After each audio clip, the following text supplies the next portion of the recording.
اور انفسنا میں پیغمبر اکرم خود بھی گئے اور جناب امیر المومنین حضرت علی علیہ الصلوۃ والسلام کو لے کر گئے. حضرت نے بالکل اچھی بات کہی کہ یہ صرف 5 ہستیاں ہیں کہ جو مباہلہ میں گئی ہیں.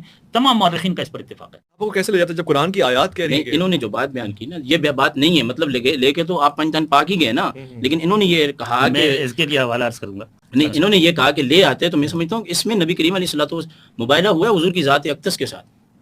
اس میں یہ کہنا ان کا درست نہیں ہے. یہ ایک حوالہ نہیں، یہ لاکھ حوالے بھی دیں، یہ بالکل غلط بات ہے. اس میں نبی کریم علیہ الصلوۃ والسلام کی ذات کا معاملہ ہے، چونکہ اس کو ایک الگ رکھا جائے. ایک بات، ہم مباہلہ کو بھی عید مباہلہ کہتے ہیں. اچھا، ہم اس دن بھی جشن مناتے ہیں اور عید مناتے ہیں اور خوشی مناتے ہیں. ہمارا مزاج ہی یہی ہے کہ جہاں اہل بیت خوش ہیں وہاں ہم خوش ہیں. اصل میں عید جہاں خوشی ہے وہی عید ہے.